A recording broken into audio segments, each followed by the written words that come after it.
Graça e paz, irmãos e irmãs. Bendito seja o nome do Senhor.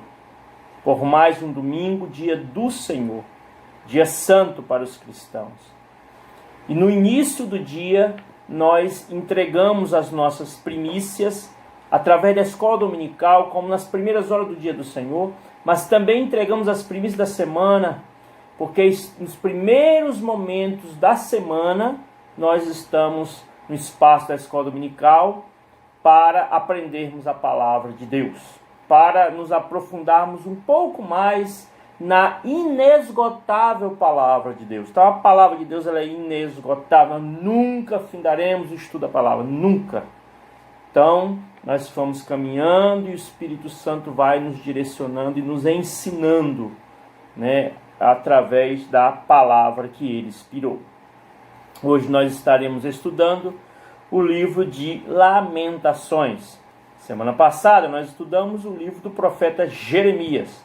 E este livro, ele na Bíblia brasileira, na Bíblia que nós estamos acostumados, este livro vem depois do profeta Jeremias.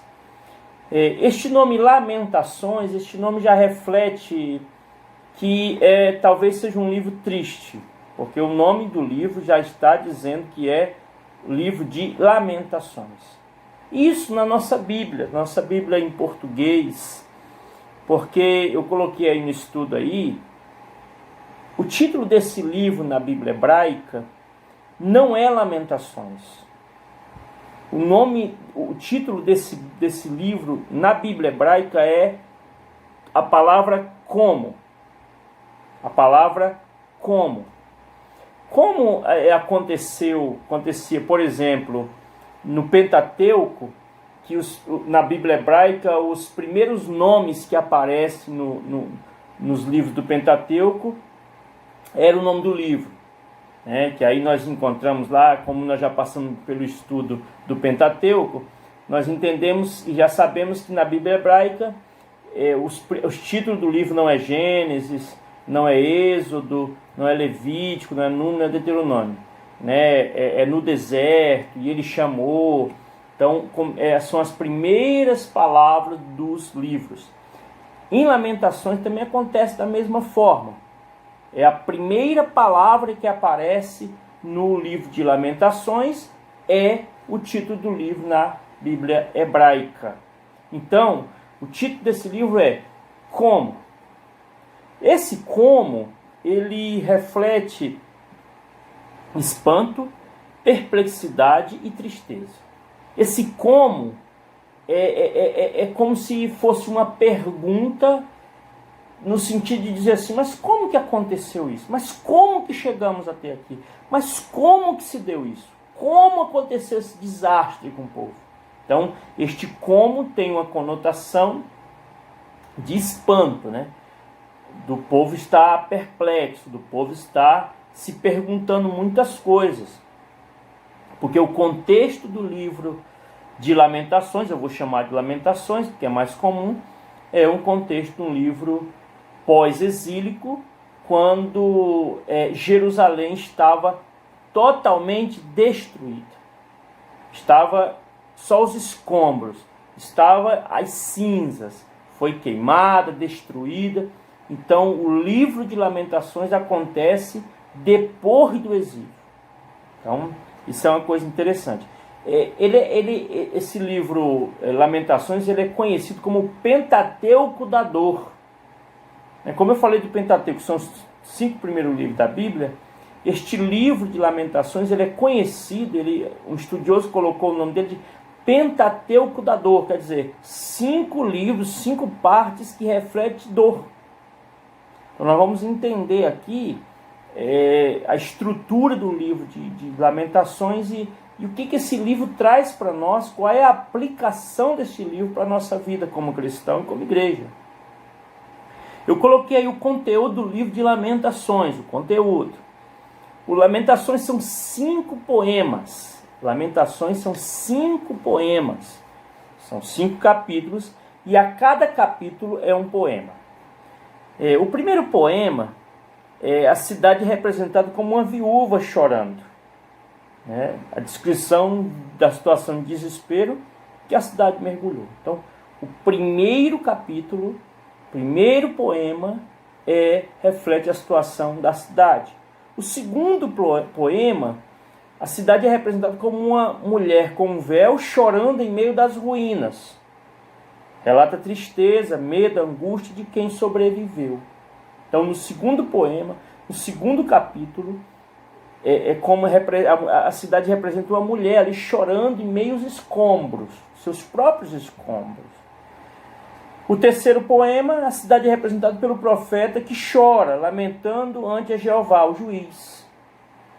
O centro do livro, o capítulo 3, ele é o centro do livro, que expressa também esperança, que expressa também a confiança na misericórdia e na fidelidade do Senhor.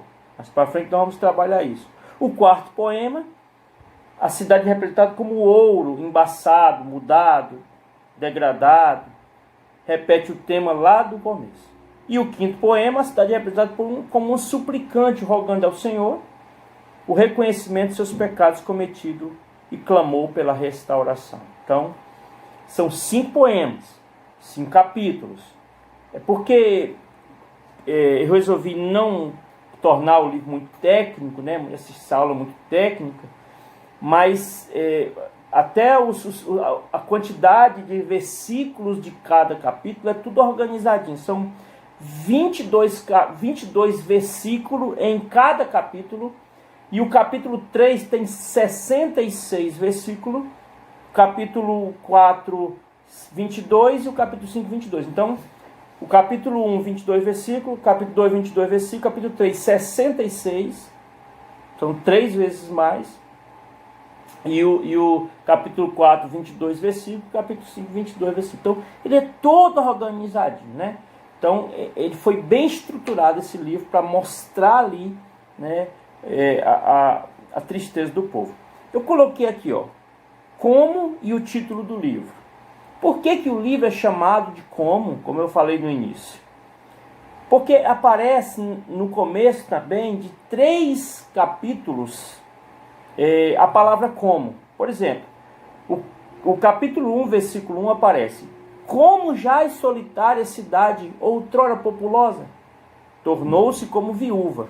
Aqui foi grande entre as nações, princesa entre as províncias, ficou sujeita a trabalhos forçados. Como jaz solitário. Como jaz solitário. Lamentações 2:1. Como o Senhor cobriu de nuvens na sua ira a filha de Sião, precipitou do céu à terra a glória de Israel, e não se lembrou do estrado de seus pés, no dia da sua ira. Como o Senhor cobriu, como o Senhor operou.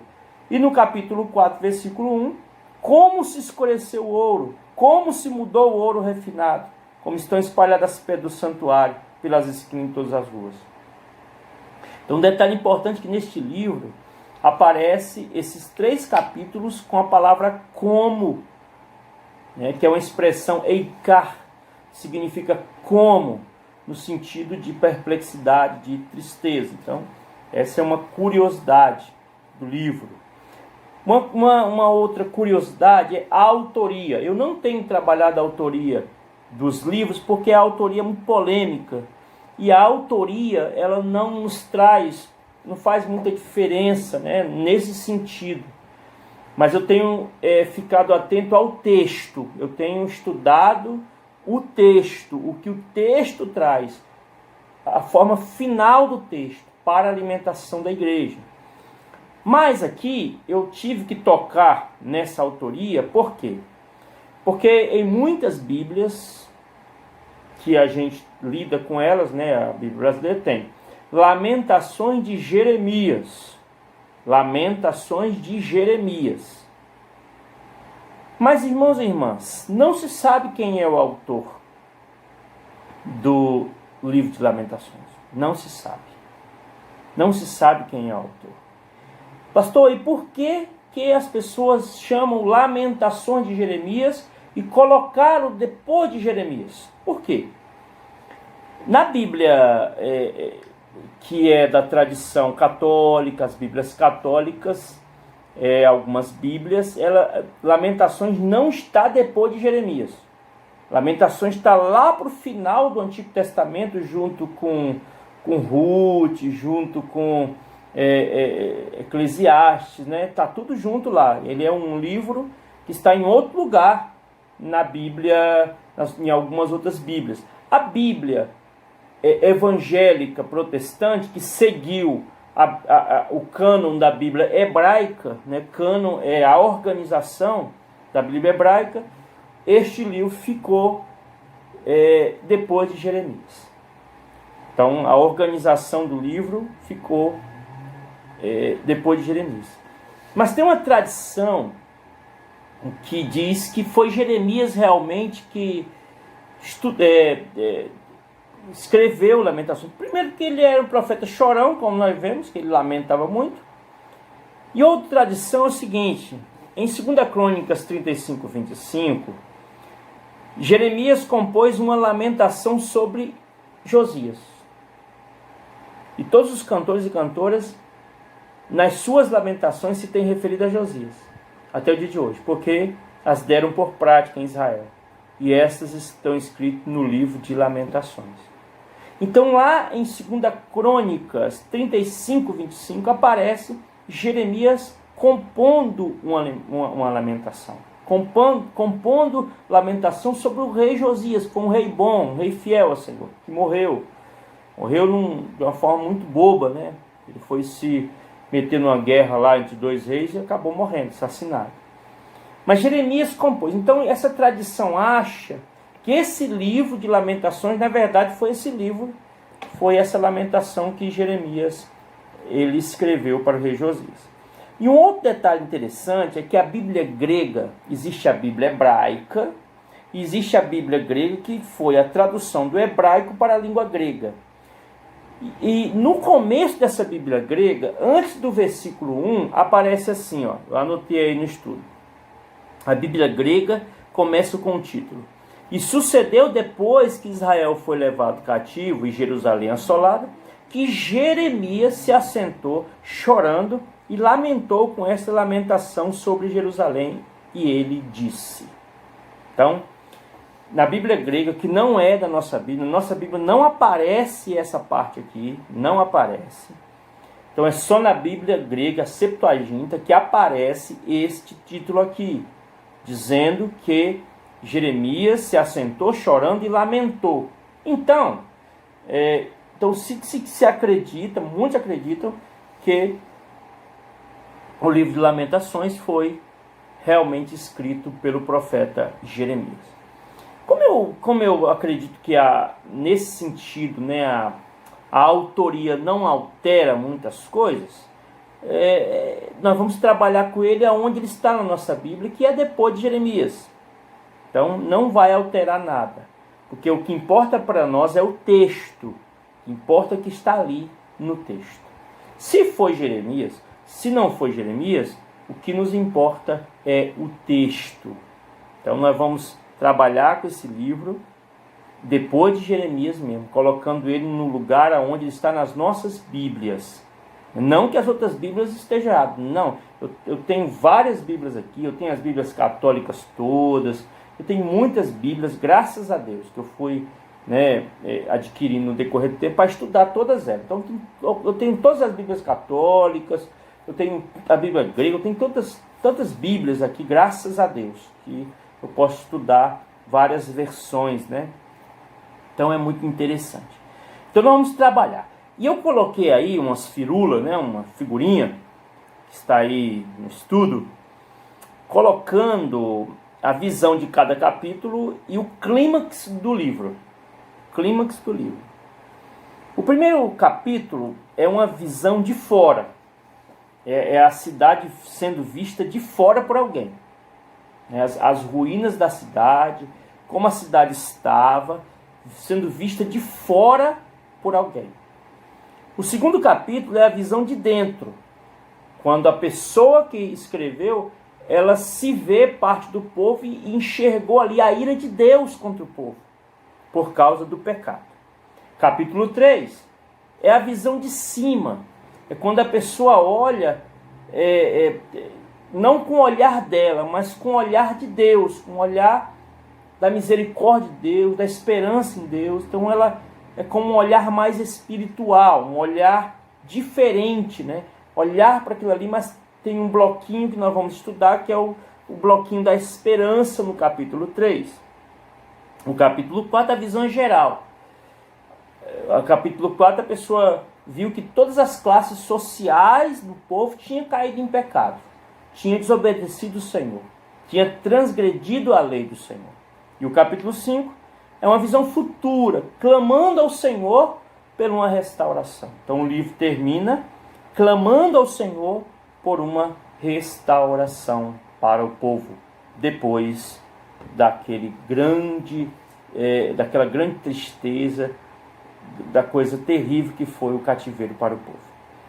Antes de entrarmos no livro, eu coloquei aqui, puxando o último capítulo de Jeremias, capítulo 52, e fazendo um link com Lamentações, né?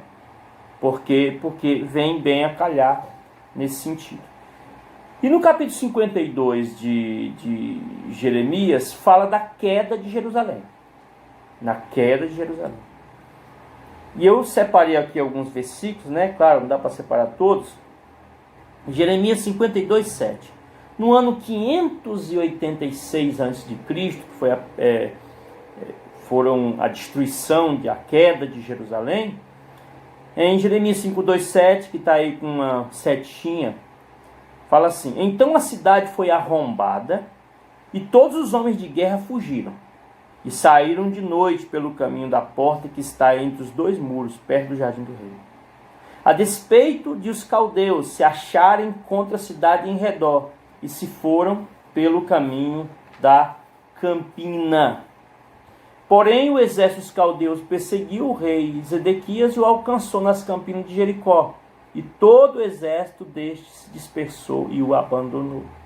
Então tomaram preso e fizeram subir ao rei da Babilônia, a Ripa, na terra de Ramate, e ele lhe pronunciou a sentença. Matou o rei da Babilônia, os filhos de Zedequias, à sua própria vista, bem assim todos os príncipes de Judá em Ripa. Vazou os olhos de Zedequias, atou com 2 cadeiras de bronze, levou-os a Babilônia e conservou em cárcere até o dia de sua morte. É uma coisa muito triste, né, o que aconteceu com o povo de Deus. Quer dizer, o último rei que se rebelou contra a Babilônia, não atendendo a profecia de Jeremias, que Jeremias falou para se entregar à Babilônia. Mas esse rei, ele se revoltou com a Babilônia. E ele fugiu, quando a Babilônia cercou a cidade, mas conseguiram pegar ele. E olha que coisa mais terrível. A gente diz que a gente vê notícias ruins aí, mas você imagina. Os babilônios pegaram este rei, mataram os 2 filhos dele para ele ver, os 2 filhos dele sendo mortos, e depois vazaram, furaram os 2 olhos desse rei. Olha que sofrimento. E o mantiveram cativo. Então, a última coisa que esse rei viu foi os filhos morrendo. Depois ele teve os olhos vazados. E olha que situação angustiante. Aquele homem cego, preso, e a última visão que ele teve foi dos filhos morrendo na frente dele, sendo assassinados e torturados. Então, é muita coisa, né, triste, né? Uma coisa muito terrível, se a gente olhar, está na Bíblia, né? Olha só. E em 10 de agosto de 1586 também, Jeremias 52, 13, onde tem as setinhas aí, e queimou a casa do Senhor e a casa do rei, como também todas as casas de Jerusalém. Também entregou à chama todos os edifícios importantes.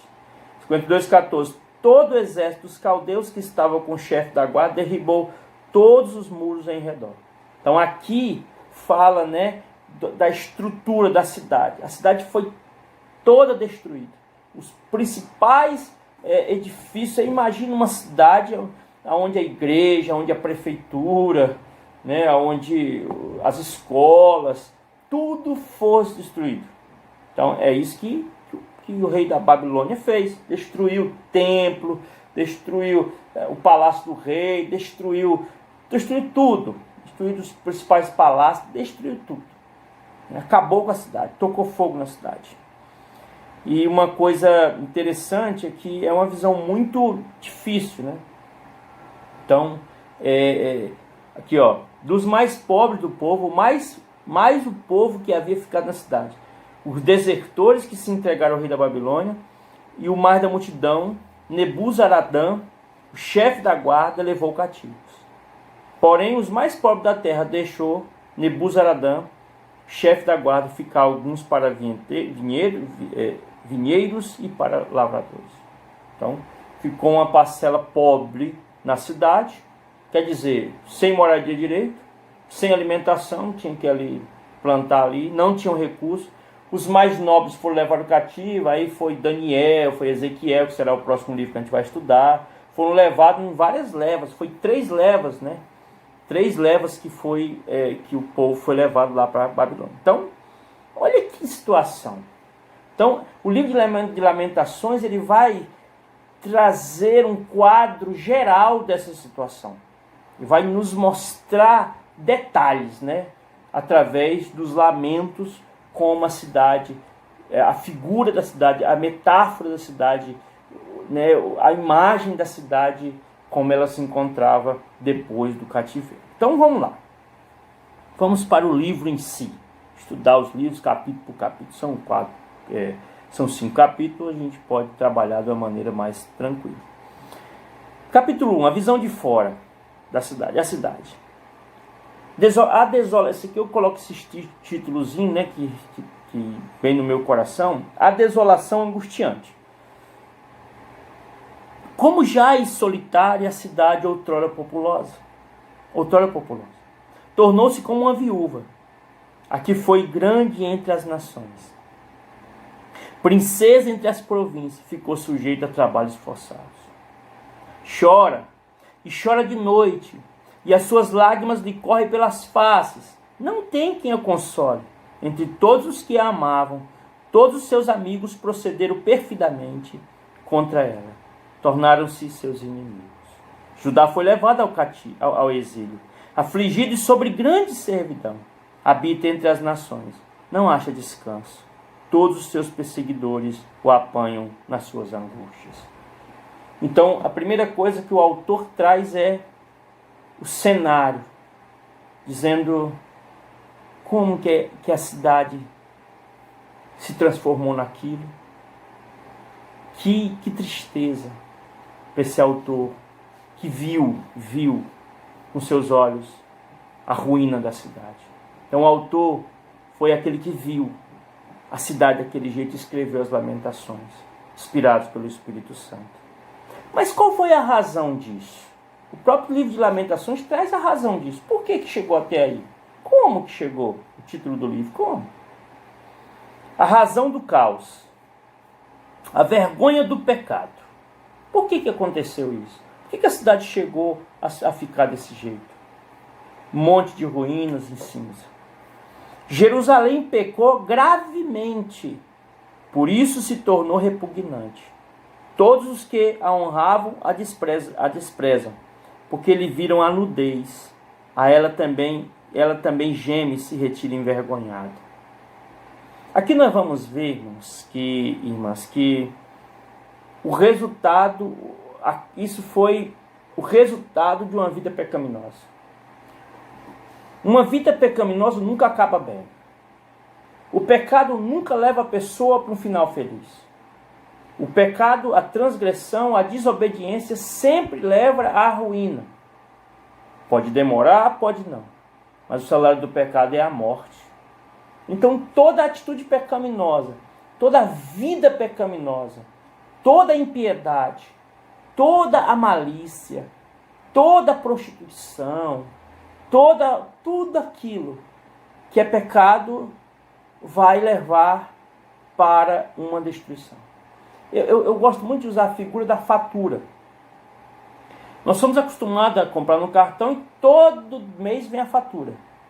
E a fatura é condizente com aquilo que você compra. Então você usufrui, mas depois vem a fatura. O pecado é a mesma coisa. O pecado, primeiro a pessoa se alegra, se delicia no pecado, mas a fatura vai vir. E vai ser conforme o pecado que a pessoa cometeu. Eu sempre gosto de comparar o seguinte: o pecado, ele traz alegria antes e choro depois. Que é o que aconteceu com o povo de Israel, que é a cidade. A vida com Deus, ela traz choro primeiro e alegria depois. Porque o processo de conversão não é fácil. A gente passa por muita dificuldade para se firmar na fé. Mas depois nós nos alegramos porque nós temos Deus no nosso coração e nossa vida não é mais nossa. Nós somos libertos, livres. Então todo pecado tem uma fatura. E a fatura nunca falha. E a fatura chegou para o povo de Israel. Mas por quê? Porque Jerusalém pecou gravemente. O pecado de Jerusalém foi grave. Pecado grave. E qual foi o pecado grave de Jerusalém que a gente pode ver pela Bíblia? Idolatria, abandono do Senhor, desobediência à lei do Senhor. Idolatria é uma das piores, um dos pecados mais terríveis contra o Senhor. E tantas outras coisas. Mas Jerusalém pecou gravemente. E aí a fatura veio, a punição pelo pecado. E qual é a punição pelo pecado? Do pecado, a fatura. Os seus adversários triunfam. Os seus inimigos prosperam, porque o Senhor os afligiu. Por causa da multidão das suas prevaricações, os seus filhos tiveram que ir para o exílio, na frente do adversário. Por causa da multidão das suas prevaricações, a fatura chegou. E a fatura foi tão alta que o autor fala que os seus filhinhos tiveram que ir para o exílio na frente do adversário. Isso aqui é um detalhe importante, na frente do adversário e não atrás. A figura do pastor na Bíblia, o pastor vai na frente, guiando as ovelhas que vêm atrás. Se uma ovelha, se o pastor se coloca atrás das ovelhas e as ovelhas na frente, é quando as ovelhas serão levadas para o matador. Elas serão forçadas a ir para o matador. A figura aqui é que o adversário está na frente, que o povo está na frente do adversário. Então o adversário está levando o povo, figurativamente, para a morte, para o sofrimento. Porque seus filhinhos tiveram que ir para o exílio, na frente do adversário. Então essa é uma figura interessante na Bíblia. A sua imundícia está nas suas saias. Ela não pensava no seu fim. Isso que dá um sentido de prostituição, mas não é uma prostituição física. Não é uma prostituição sexual. É uma prostituição de idolatria espiritual. Mas a figura do autor é que as imundícias estão nas suas saias. A sujeira da prostituição está na saia dela. Mas quando ela estava na prostituição, ela não viu o seu fim. Aqui, ela não pensava no seu fim. Então tem muitas pessoas que vivem no pecado, mas não consideram que o fim dela vai ser terrível, porque a fatura vai vir. Por isso caiu de modo espantoso, e não tem quem a console. Vê, Senhor, a minha aflição, porque o inimigo se torna insolente. O Senhor é justo em seu julgamento. Lamentações 1,18, ainda no capítulo 1. Justo é o Senhor, pois me rebelei contra a sua palavra. Ouvi todos os povos e vede a minha dor. As minhas virgens e os meus jovens foram levados para o cativeiro. Então, justo é o Senhor. Então, às vezes as pessoas dizem que Deus é injusto quando Deus corrige, quando Deus pune, quando Deus chama atenção. Mas Deus chama atenção por amor, nós vamos entender isso aqui. Justo é o Senhor. Então, o autor fala, a cidade, ela tem que entender, ela entende que o Senhor é justo, e a causa disso, por que nós chegamos, a fatura chegou porque me rebelei contra a sua palavra. Então, se rebelar contra a palavra de Deus leva ao caos, leva à destruição, como o povo de Israel aconteceu aqui com ele. Então, esse aqui é tudo ensinamento para a nossa vida como crente, como servo do Senhor. Quem está no mundo lá não tem noção de pecado, não. Nós temos noção de pecado. Nós somos instruídos no que é pecado e o que não é pela Bíblia. Né? As pessoas lá fora só têm sua consciência, mas para eles não é pecado, para nós é. O povo de Deus conhecia a lei, conhecia a Torá, e ainda assim se desviou. Por isso que a fatura veio alta para eles. Aquele que muito é dado, muito é cobrado, diz a palavra de Deus. Né? Então vamos lá.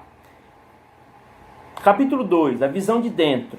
Aí ele vai refletir a ira de Deus.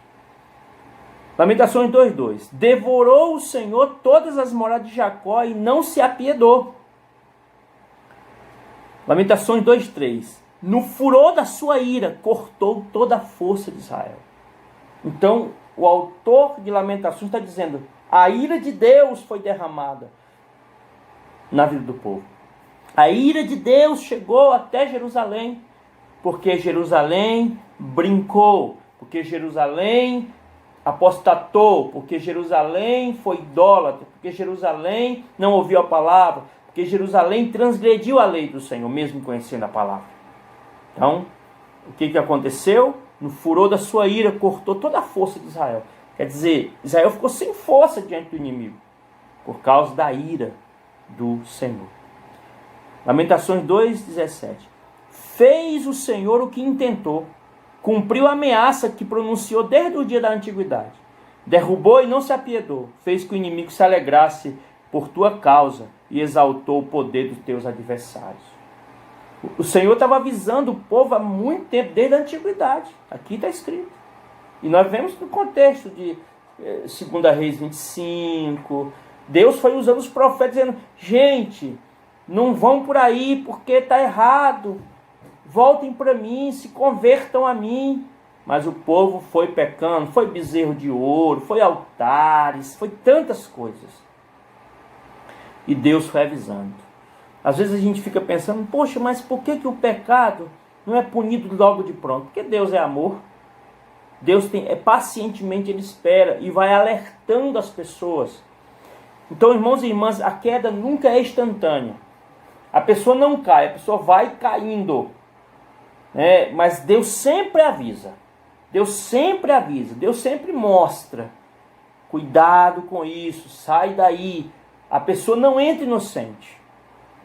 Ah, eu não percebi. Não, Deus dá sinais. Só se a pessoa estiver cega completamente. Só se a pessoa não quiser ouvir. Mas Deus dá sinais antes de qualquer queda. Vai mostrando. Porque Deus é amor e não quer a destruição de ninguém.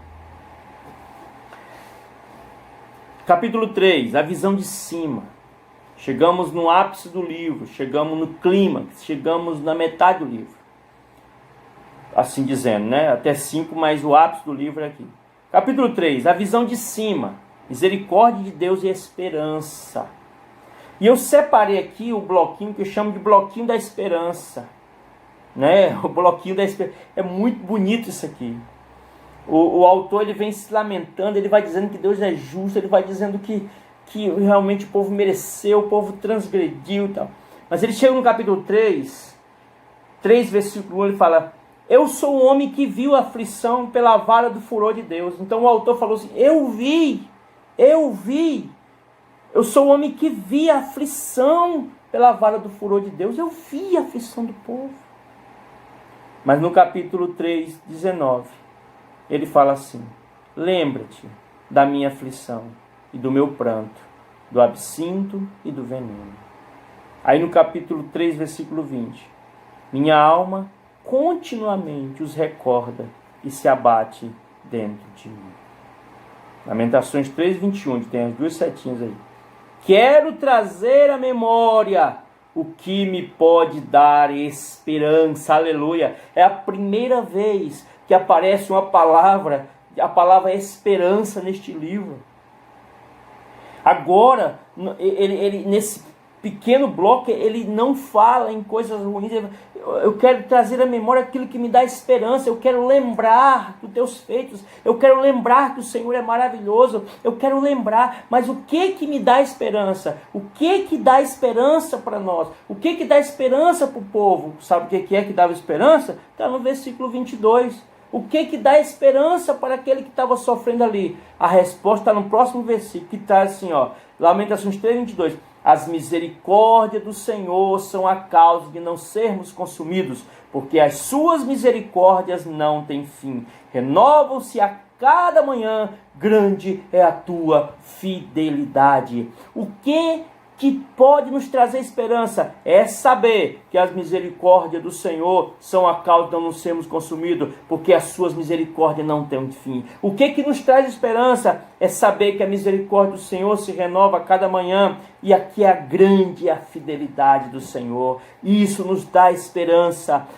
Nós temos que trazer, mesmo quando estivermos passando um momento difícil, mesmo quando errarmos, mesmo quando pecarmos, mesmo quando as coisas estiverem tudo difícil, nós temos que lembrar do próximo capítulo, do próximo versículo, lembrar de que a misericórdia do Senhor é a causa de nós não sermos consumidos. Lembrar que a misericórdia do Senhor se renova a cada manhã. Lembrar que a grande é a fidelidade do Senhor. Estiver onde nós estivermos, em qualquer situação, nós devemos trazer à memória aquilo que nos dá esperança. E não é somente aquilo que é do passado, mas aquilo que é do futuro e do presente. Que a misericórdia do Senhor, ela está sobre a nossa vida. Misericórdia, irmãos, é você pecar e não receber a fatura. Misericórdia é você pecar e Deus intervir pela sua misericórdia e não deixar que a fatura venha. Isso é misericórdia. É você não receber aquilo que você merece. O salário do pecado é a morte. Então, pela misericórdia nós estamos vivos. Pela misericórdia nós estamos caminhando com o Senhor. Pela misericórdia do Senhor. Então a misericórdia é a causa e nós não sermos consumidos, e é isso que nos traz esperança à nossa memória. Aleluia! Então, irmãos e irmãs, essa aqui é o bloquinho, da esperança. Mas aí o livro volta de novo às Lamentações, de uma forma pesada, né? Então, no capítulo 4, visão geral, os pecados de todas as classes. Aqui o autor fala que, ainda que a misericórdia do Senhor se renova, ainda que o Senhor é misericordioso, por isso que eles não foram totalmente destruídos, banidos da face da terra, ele fala que todas as classes do povo, elas mergulharam na vida pecaminosa. Lamentações 4:2. Os nobres filhos de Sião, comparáveis a puro ouro, como são agora reputados por objeto de barro, obra das mãos de oleiro? Então ele fala que até os nobres filhos de Sião, que eram um ouro puro, hoje são barro. Hoje se transformaram em barro, em escória. Eles eram ouro, mas se transformaram em escória. Por quê? Por causa do pecado. Os seus príncipes eram mais alvos que a neve, mais brancos do que o leite. Eram mais ruivos de corpo do que os corais, e tinham formosura de safira. Mas agora escureceu-lhes os aspectos, mais do que uma fuligem. Não são conhecidos nas ruas, a sua pele lhe pegou os ossos, secou-se como uma madeira. Os príncipes de Israel, que eram alvos como a neve, que é uma expressão bíblica para dizer pureza. Nós encontramos disso, que ainda que o seu pecado seja como escarlate, se tornará branco como a neve. Então, branco como a neve na Bíblia é sinal de pureza, sinal de branquidão, de pureza. Os príncipes eram mais alvos que a neve, mais branco que o leite. Só que agora eles eram cinza. Por causa de quê? Por causa do pecado. Não creram os reis da terra. Olha, também fala que os reis também... Nem todos os moradores do mundo, também das pessoas, que entrasse o adversário inimigo pelas portas de Jerusalém. Os reis não atentaram para as profecias dos profetas que alertavam que os reis, que Jerusalém seria dominada pelos reis. Não atentaram, nem as pessoas lá, né? Nem os moradores, ninguém atentou, ninguém acreditou. E Deus está falando, a fatura vai vir, se vocês não mudarem, a fatura vai vir. Mas eles não quiseram ouvir. Outra classe, Lamentações 4,13. Foi por causa dos pecados dos seus profetas, até os profetas que estavam lá, falsos profetas, entraram em pecado. Das maldades, e os sacerdotes que se derramou no meio dela o sangue do justo. Então, pense comigo, irmãos e irmãs. Todas as classes, as estruturas religiosas, as estruturas que estavam em contato com o Senhor, o sacerdote que oferecia sacrifício ao Senhor entrou em pecado, o profeta que era para anunciar a palavra de Deus entrou em pecado, os reis que era para governar e cuidar do povo entrou em pecado, os anciões que eram pessoas, os sábios, né, os anciões que eram as pessoas que cuidavam de aconselhar, todos entraram no ambiente pecaminoso e caíram em pecado e se entregaram à iniquidade. Capítulo 5, o autor traz a súplica, o clamor do povo, para que Deus tivesse misericórdia, para que Deus desse uma nova chance para eles. Ainda que o capítulo 3 fala que a misericórdia do Senhor não tem fim. No capítulo 5 o pessoal clama, o autor clama, como se fosse o povo clamando. Que Deus dá uma chance para eles. Lamentações 5:1. Lembra-te, Senhor, do que nos tem sucedido. Considera e olha para o nosso opróbrio, para a nossa vergonha. Então, o autor, no último poema, fala: lembra, Senhor, do que nos tem sucedido. Lembra da gente, Senhor. Aqui é uma voz de humildade. Lembra, Senhor. Lembra da gente. Lembra, Senhor. Lembra do que tem acontecido com a gente, Senhor. Teu povo. É um lamento. Nossa herança passou aos estranhos. As nossas casas estrangeiras. Está lamentando, está suplicando. Senhor, lembra disso. Olha o que está acontecendo com a gente. Somos órfãos, já não temos pai. Nossas mães são como viúvas. Nossa água por dinheiro a bebemos. Por preço vem a nossa lenha. Os nossos perseguidores estão sempre no nosso pescoço. Estamos exaustos, não temos descanso. Então, irmãos e irmãs, o autor está falando, lembra do que a gente está passando. Até para beber água a gente tem que pagar.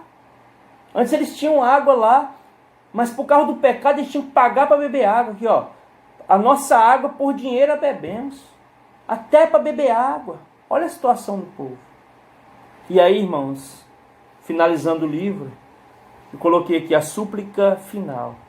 Lamentações 5:20. Porque te esqueceria de nós para sempre? Por que nos desampararíamos por tanto tempo? Por quê? Aí, Lamentações 5:21. Converte-nos, Senhor. Converte-nos a Ti, Senhor. E seremos convertidos. Renova os nossos dias como dantes. Aqui, o autor traz uma súplica pedindo para que o Senhor converta os corações. Nós sabemos que nenhum ser humano pode converter outro. Nenhum ser humano pode mudar outro. Eu valorizo todos os profissionais. Eu valorizo o psiquiatra, eu valorizo o psicólogo, o psicanalista, eu valorizo o coaching. Eu não tenho problemas com esses profissionais. Pelo contrário, eu aconselho que as pessoas que tenham problemas, questões emocionais, patologias, procurem profissionais. Não tenho problemas com medicamento. Eu acho que o medicamento ele tem que ser usado no combate a essas enfermidades e patologias. Eu não sou contra nenhum desses profissionais. Contra os palestrantes, não. Mas nenhum desses profissionais e nenhum outro ser humano consegue converter o coração de outro. Só tem um que pode converter. Só tem um que pode transformar a natureza de uma pessoa. Esse é Jesus Cristo. Somente Jesus pode mudar a natureza de uma pessoa, tirando a natureza velha e colocando a natureza nova. Jesus não quer transformar as pessoas em pessoas melhores. Esses profissionais, eles transformam as pessoas em pessoas melhores, que fazem reagir, ajudam, mas não transformam as pessoas em outras pessoas. Somente Jesus Cristo de Nazaré transforma uma pessoa em outra pessoa e não numa pessoa melhor. A pessoa melhora depois que ela se torna outra. Aleluia. E aí, irmãos e irmãs, eu trouxe aí várias versões da Bíblia, o mesmo versículo. A Almeida Corrigida Fiel fala assim, ó: converte-nos a ti, Senhor, e seremos convertidos. Renova os nossos dias como dantes. A Revista e Corrigida: converte-nos, Senhor, a ti, e nós nos converteremos. Renova os nossos dias como antes. Bíblia de Jerusalém: converte-nos a ti, Yahvé, e nós nos converteremos. Renova nossos dias de outrora. Aleluia. Nova tradução em linguagem de hoje: faze com que voltemos a ti, Senhor, ó Senhor. Sim, faz-nos voltar. Faze com que a nossa vida seja outra vez como era antes. Restaura-nos, Nova Versão Internacional. Restaura-nos para ti, Senhor, para que voltemos. Renova os nossos dias como de antigamente. King James, atualizada: ó Eterno, restaura-nos para ti mesmo, Senhor, para que retomemos, renova os nossos dias como os de antigamente. Bíblia Viva: obrigue-nos a mudar de direção. Aleluia, Senhor. Obrigue-nos a mudar de direção, Senhor. Faz-nos voltar ao Senhor, porque essa é a única esperança de voltarmos a ter alegria antiga. Aleluia. Então o que o povo está clamando aqui, que o autor de Lamentações traz? A gente quer viver todas as bênçãos, a gente quer viver a felicidade que a gente tinha com o Senhor antes de cairmos em pecado. Senhor, transforma a nossa vida, transforma o nosso coração, para que possamos voltar a viver e ter a alegria antiga, como diz a Bíblia Viva, a alegria antiga, aos tempos de alegria. Irmãos e irmãs, quando um pecador se converte, quando um crente que pecou volta para os caminhos do Senhor, volta para a casa de Deus, ele passa a ter a alegria que ele tinha antes, porque o Senhor restaura a alegria, porque o Senhor restaura a vida, porque o Senhor é um Deus que converte corações. E este livro termina com o povo suplicando para que Deus converta eles, para que eles possam voltar a viver as delícias com Deus, voltar a viver as grandes maravilhas na presença do Senhor, viver a adoração, viver a paz do Senhor. Aleluia. E o último versículo diz assim: por que nos rejeitarias totalmente? Por que te enfurecerias sobremaneira contra nós outros? Então ele fala: Senhor, nos converte. Nós queremos viver a alegria antiga. Não rejeita a gente totalmente não, Senhor. Nos faz viver novamente a alegria antiga. Converte o nosso coração. Irmãos e irmãs, esse livro tem muito a nos ensinar. Eu acho que a aplicação desse livro ela foi feita conforme esse estudo. Atente, irmãos, para a vida de vocês, vida espiritual. Qualquer sinal de tropeço, ore, fuja, se aparte do mal. Às vezes, a Bíblia fala, né? Não às vezes, mas a Bíblia fala: fugir da aparência do mal. Fuja da aparência do mal. Jó foi um homem que se desviou da aparência do mal. Fujam com todas as suas forças. Não tenham medo de fugir. A melhor estratégia é fugir. Mas fugir para onde? Para os braços do Senhor. Não fuja do pecado de qualquer maneira. Fuja para os braços de Jesus. Existe uma ilustração de uma menininha que alguém perguntou para ela como que ela conseguia resistir às tentações. Uma mocinha, ela falou: quando a tentação vem, no meu coração, eu peço para Jesus atender a porta do meu coração. Dali a tentação vai embora. Irmãos e irmãs, o livro de Lamentações vem nos mostrar que a fatura sempre vem quando há pecado na nossa vida. Porém, a misericórdia do Senhor é o que nos traz esperança, é que a misericórdia do Senhor não tem fim, que sua fidelidade é grande. Aleluia. Mas a gente tem que clamar para que o Senhor converta o nosso coração, para voltar às coisas lindas que a gente já viveu. Quem está desviado do caminho do Senhor, clame, volte, peça ao Senhor para converter seu coração, para você voltar a viver as delícias do Senhor na sua vida. Deus abençoe. Um dia de vitória e de bênção, uma semana de vitória. Assim eu clamo ao Senhor pela vida de vocês. Deus abençoe, em nome de Jesus. Que esse livro possa nos ter ensinado algo para a nossa vida espiritual. Deus abençoe a vida de vocês, em nome de Jesus. Amém.